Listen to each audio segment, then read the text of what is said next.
ആരായിട്ടാ chatting? അതിൻ്റെ ഒരു ഫ്രണ്ടാ. ആ ഫോൺ ഇങ്ങനെ നോക്കട്ടെ. എന്ത് കാര്യത്തിന്? നീ ആവശ്യമില്ലാത്ത കാര്യം അന്വേഷിക്കണ്ട. പിന്നെ എന്റെ കുടുംബത്തിൽ നടക്കുന്ന കാര്യം ഞാൻ അറിയണ്ടേ? ഇത് മാത്രമല്ലേ ഈ കുടുംബത്തിൽ നടക്കണേ? അതൊന്നും അന്വേഷിക്കാൻ നിനക്ക് നേരമില്ല. നിങ്ങൾ പറയണ്ട, ഞാൻ ശരിയാക്കി തരാം. നീ എന്താന്ന് വെച്ചാൽ ചെയ്യും. ഇങ്ങനെ കുറെ നല്ല വീഡിയോകളെ നമ്മുടെ സോഷ്യൽ മീഡിയയിൽ ഉണ്ടാവും. അളിയപ്പൊന്നു ഒരു കാര്യം അളിയനെ നിങ്ങൾ കണ്ട പെണ്ണുങ്ങളുടെ കഴിഞ്ഞാടൊക്കെ ഞങ്ങൾ സമ്മതിക്കൂല. അളിയൻ പറയണമെന്ന് എനിക്ക് മനസ്സിലാവുള്ള പൊട്ടം കളിക്കെടുത്തിട്ടാ. കുറച്ച് ദിവസങ്ങളായിട്ട് ഞാൻ കാണുന്നു രാത്രി ഫോൺ വിളി ചാറ്റിംഗ് ഒക്കെ. കണ്ടെങ്കിൽ കണക്കായി പോയി.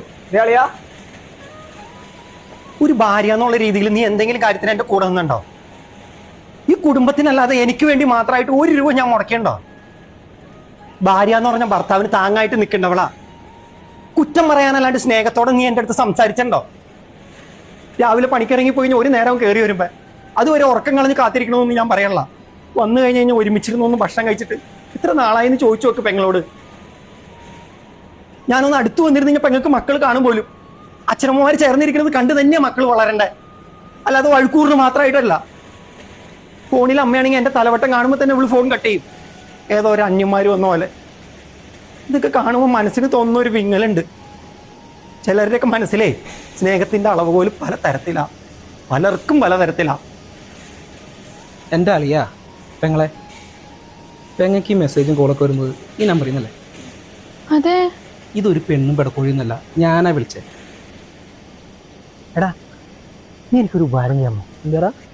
ഞാൻ എൻ്റെ ഫോണിൽ സേവ് ചെയ്തേക്കുന്ന സനൂപ് എന്നുള്ള നിൻ്റെ പേര് ഞാനൊന്ന് സവിത എന്നാക്കണം. എന്ത് കാര്യത്തിന്? കാര്യമുണ്ട്. കുറച്ച് നാളത്തേക്ക് ആ വാട്സപ്പ് DP വല്ല പൂവിൻ്റെയും പണം ഇടാൻ പറ്റുമോ? നീ കാര്യം പറ. പറയാം. ഞാൻ പറയണത് സത്യമാണോന്നറിയാൻ നിങ്ങളൊരു 3-4 ദിവസം അവരെ വാച്ച് ചെയ്താൽ മാത്രം മതി പെങ്ങളെ. നിങ്ങൾ ഈ ചില പെണ്ണുങ്ങളെ പുലി വരുന്നേന്ന് പറഞ്ഞാൽ പേടിക്കില്ല. ചിലർക്ക് അതിങ്ങോട്ട് അഡിക്റ്റെത്തണം. എൻ്റെ ഒരു ഫോൺ കോളോട് കൂടിയല്ലേ പെങ്ങൾ ഇവനെ കുറച്ചെങ്കിലും ഒന്ന് ശ്രദ്ധിക്കാൻ തുടങ്ങിയത്. ആകെ ഉള്ളൊരു ചെറിയ ജീവിതത്തിൽ ബന്ധങ്ങളെക്കാൾ മുന്നിൽ സ്വർണത്തിനും പണത്തിനും കൊടുക്കേണ്ട കാര്യമില്ല. അതൊക്കെ എപ്പോൾ വേണമെങ്കിലും വരാൻ പോവാം. പക്ഷെ ജോലി എന്നും പറഞ്ഞ് രാവിലെ തന്നെ വീട്ടിൽ നിന്ന് ഇറങ്ങിത്തിരിക്കുന്ന ഒരുത്തനെ അവൻ്റെ വീട്ടിൽ നിന്ന് കിട്ടുന്ന സ്നേഹത്തിൻ്റെ മൂല്യം ഒരു സ്വർണത്തിനും കാശിനും തരാൻ കഴിയില്ല. ചേട്ടാ